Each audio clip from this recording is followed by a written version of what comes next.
Well, happy Friday, everybody. Welcome to Absolutely Criminal. I'm Andrew Martin, and right beside me is Tiffie Lou. What's going on, Tiffie Lou? Nothing. I hate to say it, guys. As much as I'd love being here with you, I'm only here for a short time. So if I have to duck out early, you've been warned. Are you talking about here for a short time on Earth? I don't know. What do you have planned? Oh, well, you got 50 minutes or so. That's about the length of the show. So we have a few things to talk about right now as we speak. Well, let me say hello to Amelia Sparkles, Renee, and then all the way from Japan, Wesley John Holmes is here. Welcome, everybody. So as we speak right now in court, Ethan Crumbley, he's the school shooter from Oxford High School that took place in 2021. So the victims have spoken, not all of them, but most of the victims have spoken. They appear to be on a break right now, but we'll let you know what's going on with that. And we're going to play an episode of ours shortly for you. Then we're going to talk about the dysfunction junction in the Adelson family. We had several suggestions of people that want to talk about the relationship between Charlie and Wendy, both spelled with an I, in my opinion. Yeah, Charlie's not spelled with an I. Because he was shooting daggers at her, certainly, I think, while she was on the stand. Oh, yeah. Yep. And then Donna wanna go home. Her lawyer submitted a brief to the court and or a motion rather requesting home arrest because they're treating her mean. Oh, in prison? You're kidding. No. That never happened. All right. So we have this is an episode we did a year ago, and I've updated it with a little current information, and then afterward I'll let you know what's going on with the sentencing, and some new facts have come out. His journal being one of them is pretty fascinating. So they tend to, Tiffany and I were just talking about this, school shooters tend to put their stuff in writing beforehand for some reason. Yeah, they kind of announce it, which is weird. Like, are they trying to be stopped or... Yeah, I don't know. Or is it just this internet thing we're all addicted to? Yeah, it's just what the kids do, I suppose. Yeah, what the kids are doing today. All right. Without further ado, here's Tiffie Lou with the Ethan Crumbley story.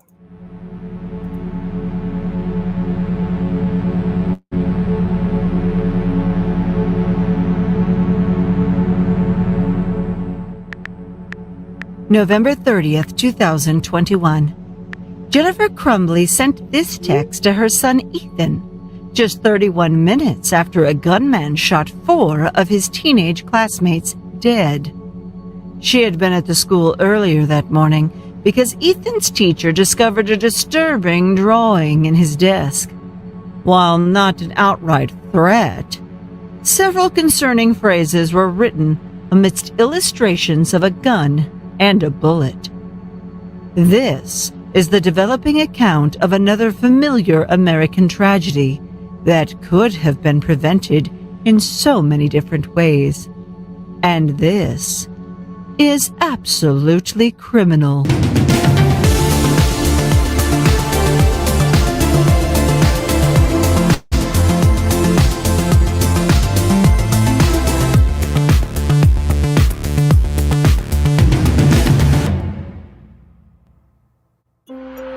Tuesday morning, November 30th, at Oxford High School in Michigan.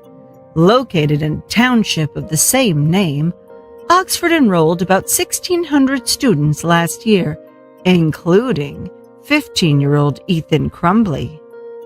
Ethan Crumbley was born in 2006 in Detroit to parents James and Jennifer, and there were apparently signs of neglect early on. In the following audio segment, the Crumbley's neighbor at that time is being interviewed by a local radio show host, as she describes a kindergartner with little to no supervision. He would just decide on his own bedtime, go to bed at 2 or 3 in the morning sometimes. If he was too tired for school, she would just call him in sick.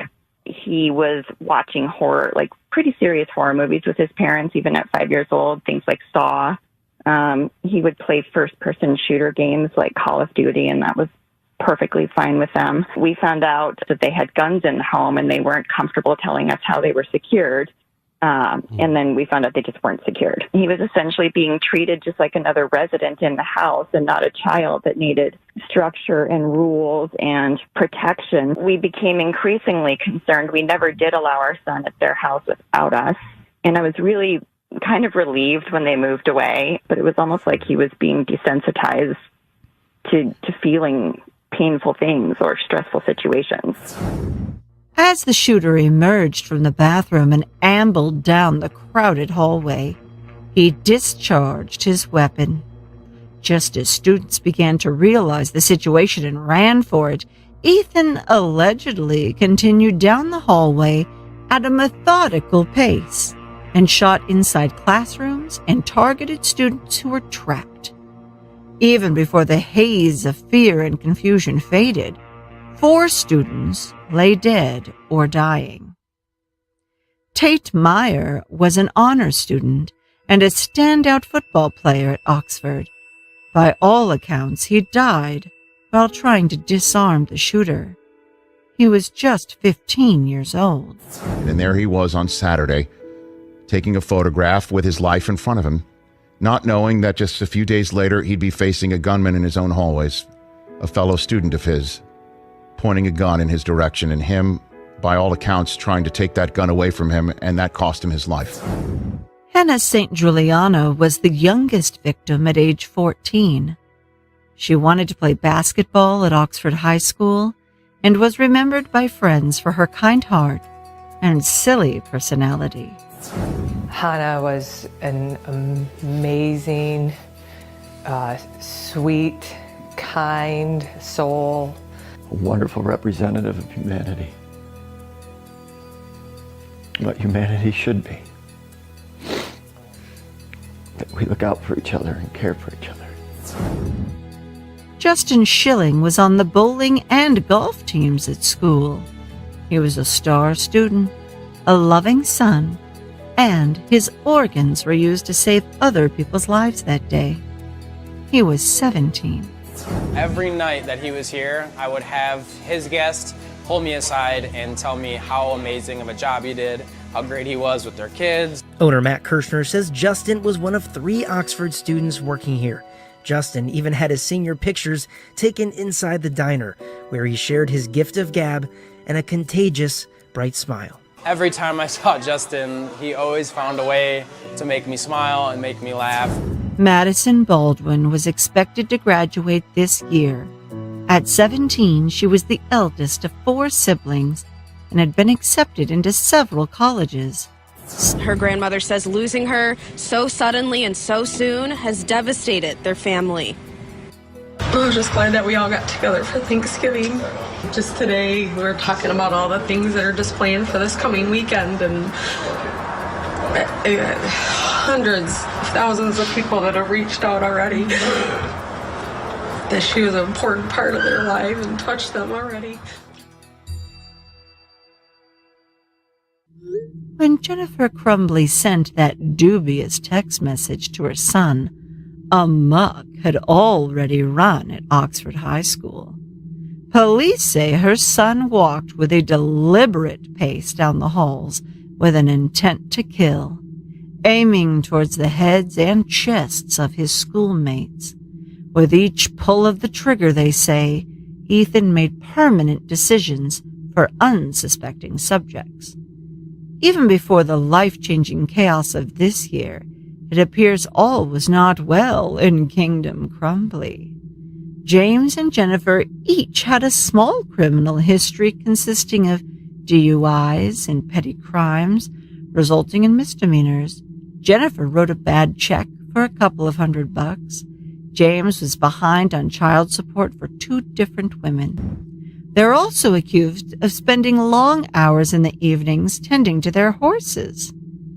Court documents say that while they spent time with their animals, Ethan tortured the creatures for his own pleasure.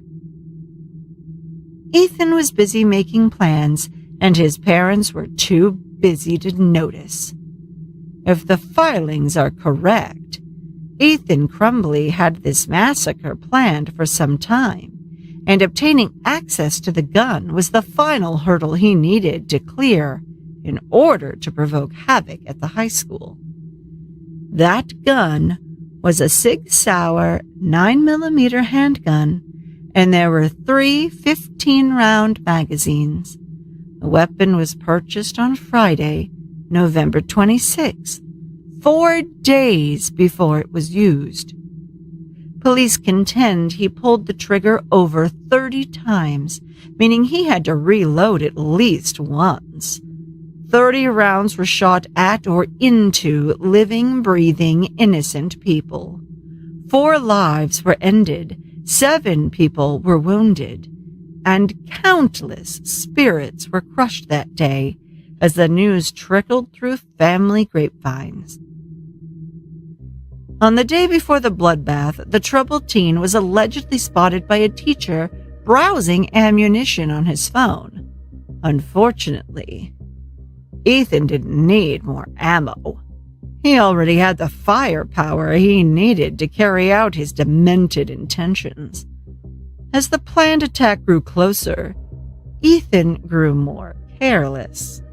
The youngest Crumbley left a crumble of bread trails that could have been followed and stopped before they led to the halls of Oxford High. Cops say he'd been sending disturbing texts to his mom about his state of mind lately, and he was making dark and ominous posts on social media. The case is unusual in 2 aspects. First, Ethan is still alive, although it is difficult at the present time in this country to even agree on a definition of what factors constitute a school shooting. Over 3/4 of them conclude with the shooter losing their life, either by their own gun or those of the police. The second irregularity, which is even more remarkable, is that the shooter's parents were arrested and may be held accountable for their supposed roles in the slaughter. The state of Michigan contends that James and Jennifer knew, or should have known, that the events of November 30th, 2021 were foreseeable, that they could have intervened to prevent the killings. Prosecutor Karen McDonald boasts she has a mountain of digital evidence against the couple of Crumbleys, citing text messages between mother and son both before and after the evil unfolded. Just 24 hours before the loss of life, Ethan's parents were contacted by the school to say their son was observed searching for ammunition during class. Not only did the teacher's concerns go unaddressed, Mrs. Crumbley sent the following text. LOL, I'm not mad at you. You have to learn not to get caught. On the succeeding day, they were informed of the disturbing doodles discovered in Ethan's desk. On his math worksheet, there were small illustrations of a gun and a bullet alongside the phrases, "The thoughts won't stop," and "My life is useless." Just months ago, he began to tell his mom that he'd been hallucinating. Instead of taking action, they say Ethan was ignored. He wrote in his journal at one point, wondering why they hadn't even noticed he quit doing schoolwork. There was reportedly an agreement between the school and the parents that they would seek counseling for their son within 48 hours. Despite the school's request, the Crumbleys allegedly refused to leave with their son because they each had to go back to work. According to the school, Mr. and Mrs. Crumbley did not disclose the recent purchase of a firearm, or more importantly, Ethan Crumbley's ease of access to that weapon. Apparently, no adult present in the room that day searched the boy's bag, and he was sent back to class. It feels like something is missing from that story. The Crumbleys hired a well-known lawyer for themselves as their son languished in line at the public defender's office. Their high-priced attorney, Shannon Smith, denies that her client was running. They were going to turn themselves in, but due to an unclear series of events involving logistic issues and phone tag, they just couldn't do it. The prosecution outlaid the shocking details in a bond reduction hearing on January 7, with a damning timeline of events. We need to talk about and address what Jennifer and James Crumbley did on November 30th, just hours after their son murdered children in a school. They started making plans. They argue that upon receiving word of the shooting, James Crumbley raced home, and the Sig Sauer the family boasted about over the weekend was missing. James dialed 911 to report the theft and said his son may be the shooter. Simultaneously, Jennifer Crumbley texted a desperate plea to her son, "Don't do it." While it was initially unclear, we now know this text was sent after the shooting. She undoubtedly heard the news and likely suspected her son was the perpetrator. Knowing what the rest of us know about the usual final act of a school shooting, it is clear she was pleading for her son's life. When the Crumbley couple recongregated according to the state, they ran a few errands. On November 30th at 4:42, defendant Jennifer Crumbley texted a contact she needed to sell her horse's stat. Upon information and belief in charges against their bank accounts, they drove to Lapeer and stayed the night in a hotel. At some point on this date, they also purchased a total of 4 cell phones. At an unknown time on that day, additionally, they drained their son's bank account, transferring $3,000 into their own account, leaving him with a balance of 99 cents. On December 1st, at around 9 a.m., they checked into a local hotel in Oakland County within miles from your court, Your Honor. At 11:23, more contacts were discussed about the sale of the horses for $5,000. On December 2nd, at 9 a.m., a withdrawal of $2,000 was made from their bank account. Text messages and testimony will reveal that the Crumbleys are expected to be criminally charged the next day. Were they saving up money for a good lawyer, or were they going to use it to go on the lam? Police contend they did the latter, while the Crumbleys claim they weren't running. They were hiding out because of the death threats they'd received, and they tried to turn themselves in. They just kept playing phone tag with the prosecutor's office, or something. Regardless, they now needed to come up with a plan, fearful they might be charged. On December 3rd, at 9:30 in the morning, they checked out of that hotel. Before leaving, they abandoned their second car in the back parking lot with a plate facing back. At 10:05, Jennifer Crumbley responded to a text about finalizing the sale of the horses and indicated that they were awaiting charges announced at 12 o'clock.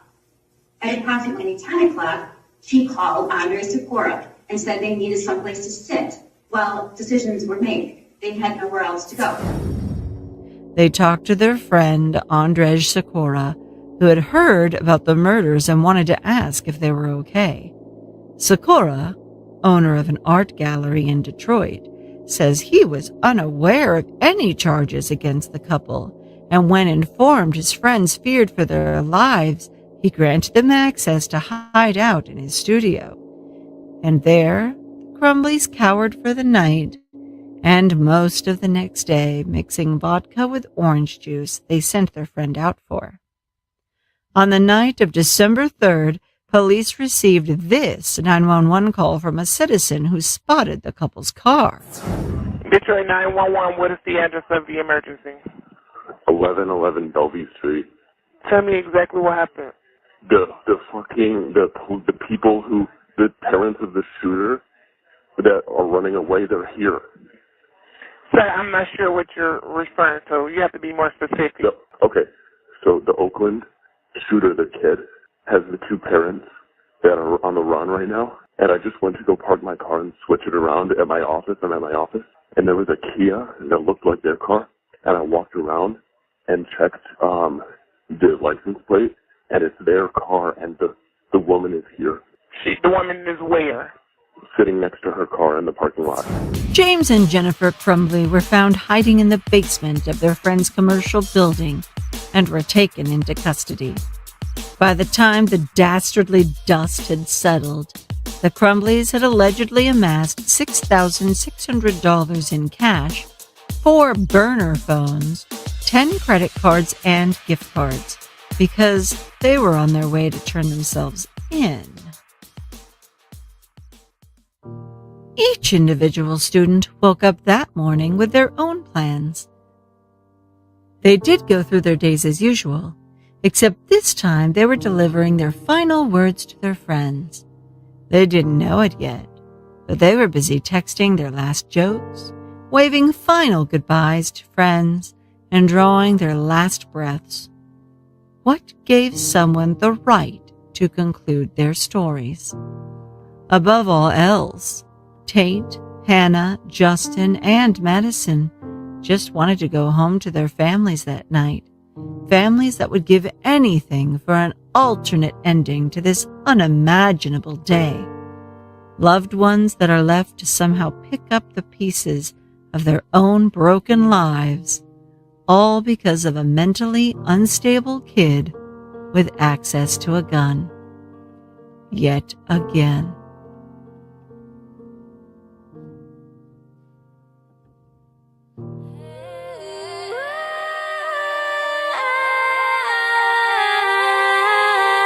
If I ever let the darkness come alive.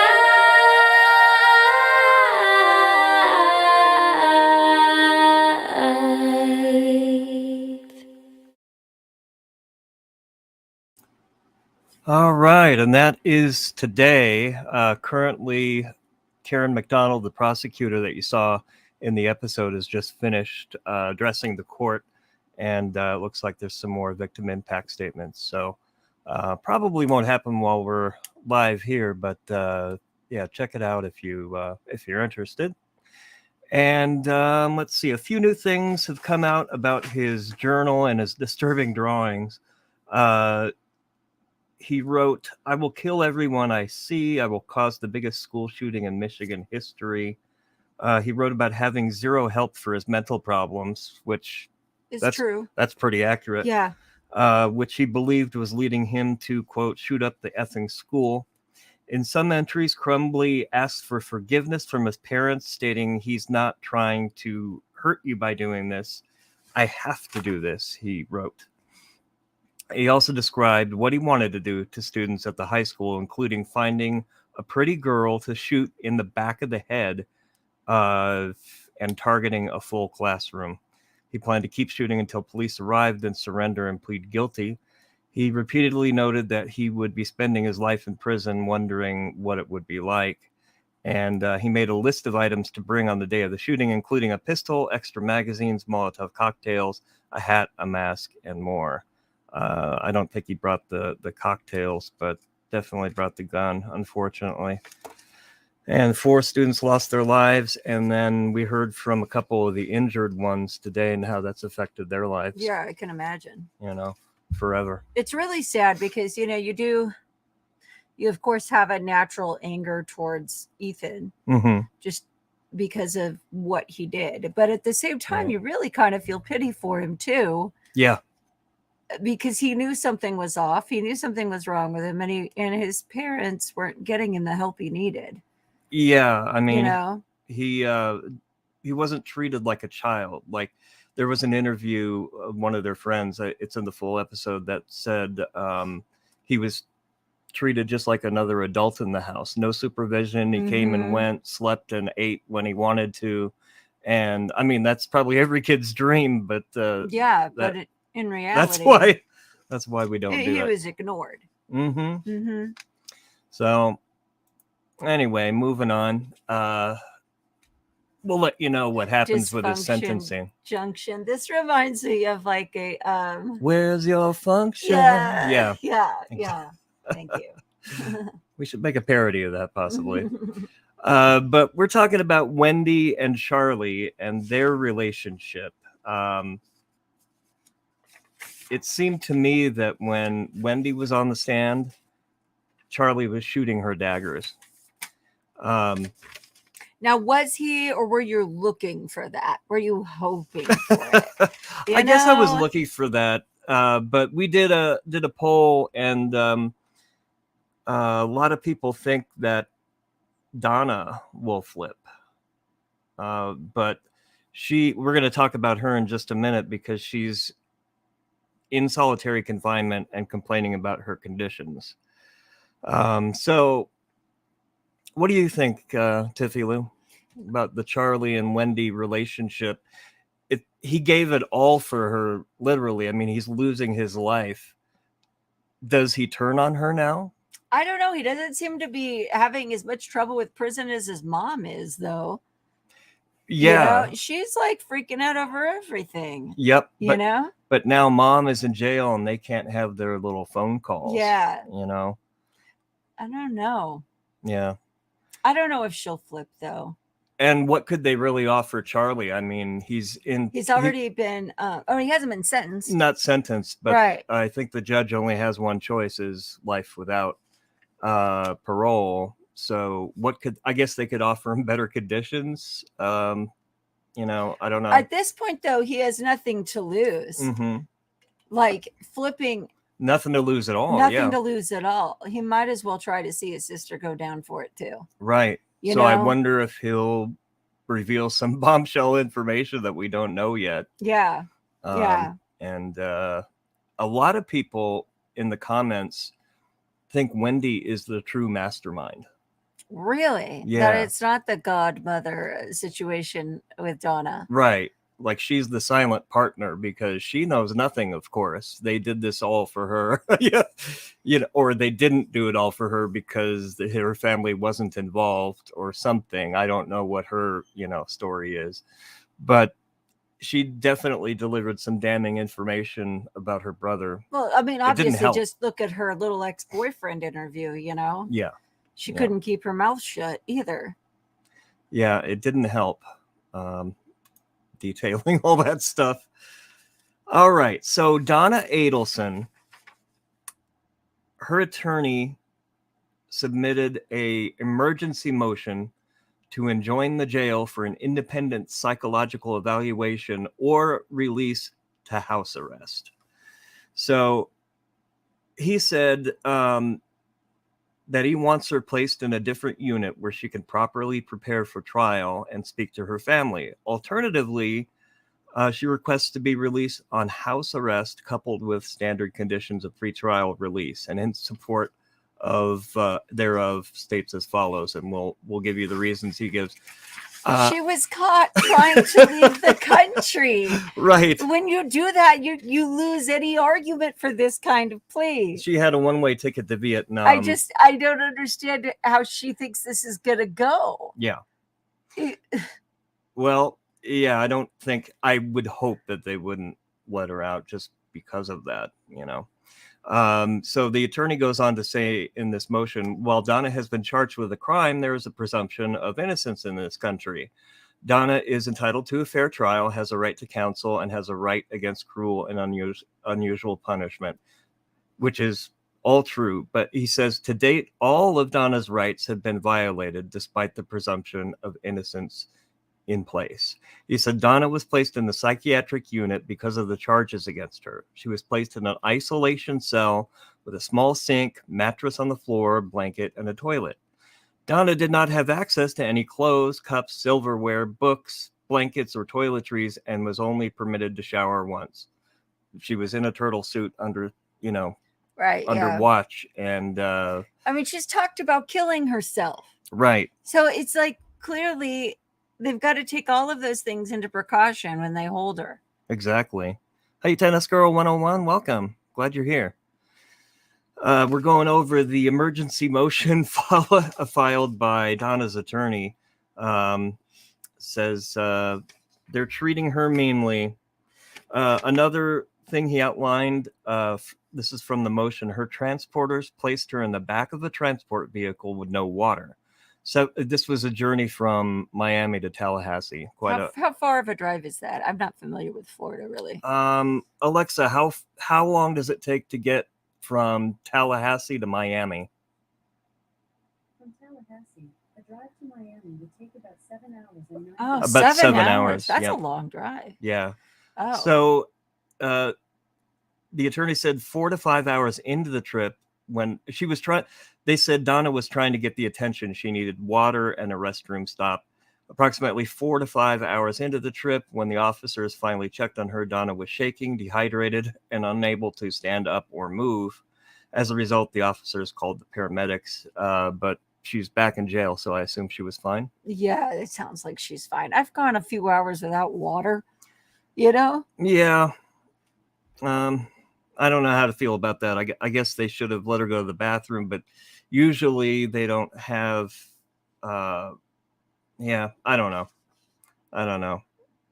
It's hard to feel bad for her, though. It is. You know, It I is, want her yeah. to be treated humanely, but the things that they're describing in this jail, they're not really cruel and unusual, in my opinion. It's just jail. Right, I've yeah. had the good fortune of spending 2 or 3 nights in jail a long time ago, Uh-huh. and you know, this is My right. little rebel husband.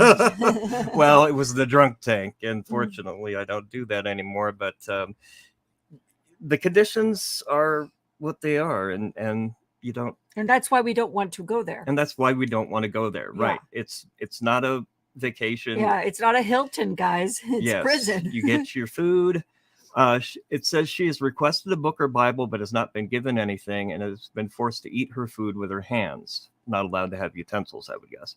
Well, she threatened to kill herself. They're not going to give her anything. Right. And thus, that's why she's been naked in her cell, I would guess. The day after arriving at Leon County Jail, one of the jail's mental health officials began questioning Donna about medications she was taking before she was arrested. So that's a standard part of intake. They sit you down with a nurse. They quiz you about your medications. But it says Donna felt uncomfortable during this interaction because she could not see the official's face and wanted to verify that they were in fact a healthcare professional, but the official would not verify.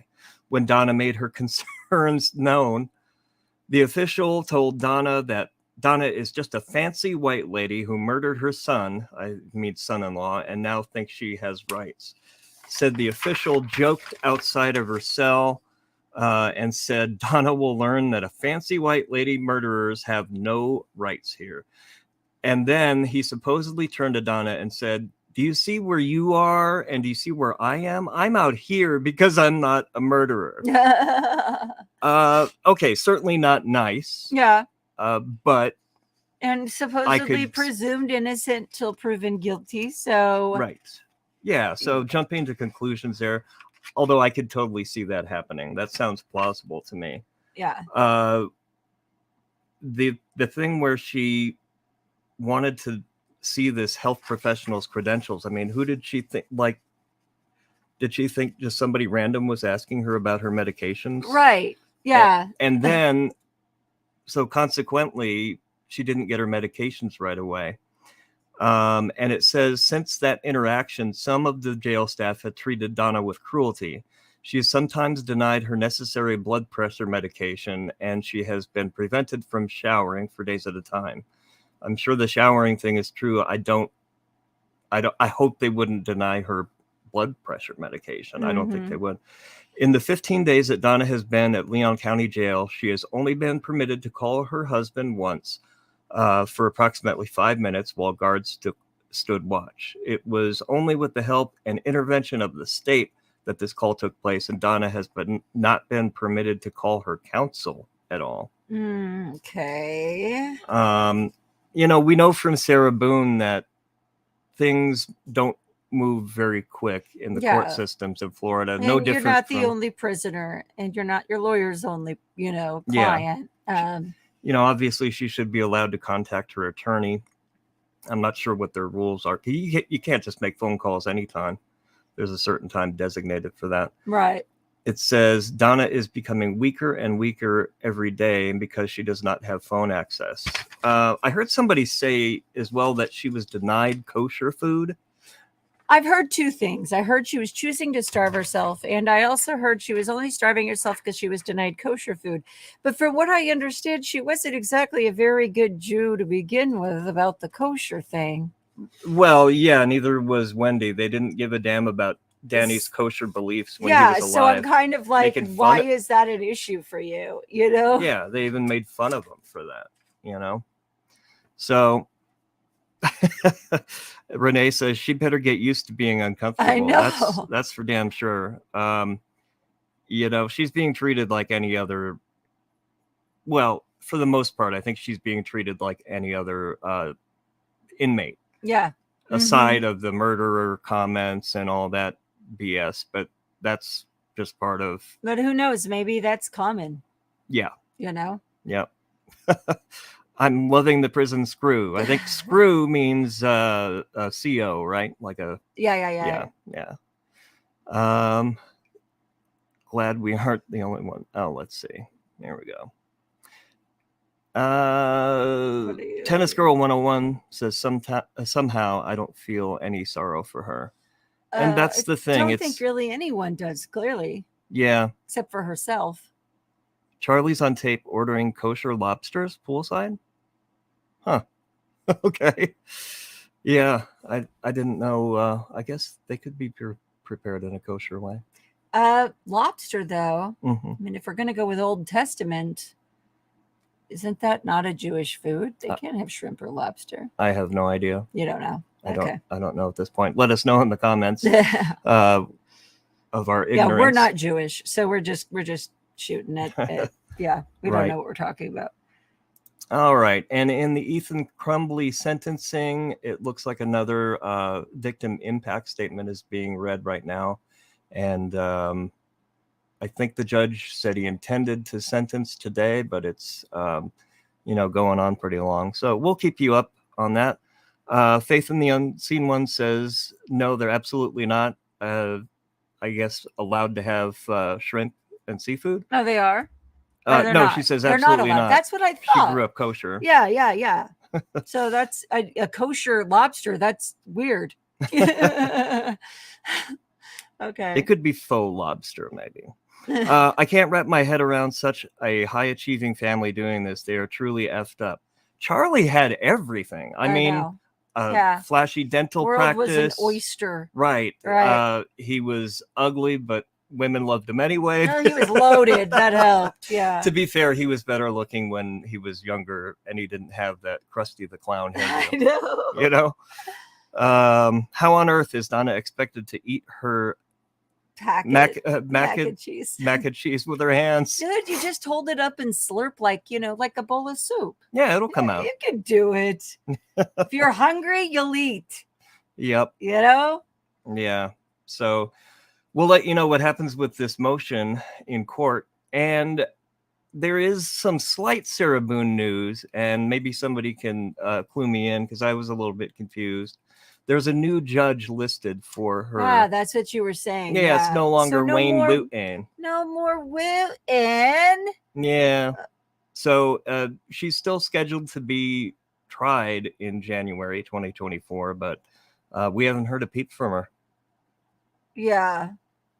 And that's thank you for that startling insight. It's disappointing to me though, because it's like, why aren't you writing people anymore? I realize maybe somebody got through to her that it's really not beneficial for her case. Yes. But I was looking forward to the entertainment of it all. Yeah. Yep. A new judge. I don't know if that's maybe just routine that they, have a new judge every year, but yeah. So it doesn't look like Wayne Wooten is scheduled for her trial. I wonder if he feels relieved. Oh, yeah. Yeah. He's like, yes, I'm off. As do 7 attorneys who are not working for her anymore. They dodged some bullets there. Yeah, totally. But she also deserves a fair trial. I hope she's not being mistreated. She looks pretty healthy when she comes to court. Yeah. She's not demanding kosher food. Yeah. I mean, she's not drinking anymore unless she's making some Pruno. That's possible. Some prison wine. Yeah. But yeah. So that is all the Boone news we have, at least the new stuff. Yeah. We're kind of craving a little bit of Sarah Boone news. But anyway, we appreciate you being here. Please hit the thumbs up and subscribe if you haven't already. If you're just lurking in the background out Right. there, we see you. Yeah, we know you're there. We get numbers. But no, lurking is fine. But subscribe if you haven't already, please. And check out tiffielou.com. We have some fun gift ideas there for your absolutely criminal. 2.5 weeks till Christmas, guys. Yeah. You know, it'd be nice to see some of the little Christmas tree absolutely criminal shirts flying off the Yeah. shelves. You know, what are you going to wear to your work Christmas party? Yeah. Here, you're not even planning. Give them to your friends. We're the best show they've never heard of. We're the best true crime show they've never heard of. So we want to get the word out. Yep. But all right. Yeah. Thank you, moderators, Amelia Sparkles and Renee. And we will see you on Tuesday. Yes. And we'll update you. The sentencing for Ethan Crumbley is still going on, and we'll update you on that as well as Donna's motion. So hopefully there will be news by Tuesday. Yes. Yep. Yep. And who knows what other bizarre world event is going to pop up over the weekend. We may have new things to talk about. Yeah. Things kind of work that way. Yeah, I know. It could be a very eventful weekend. We don't know yet. All right. Thank you, Wesley, for being here. Thank you, Tennis Girl, and everybody who's participated today. And we will see you on Tuesday. Love ya.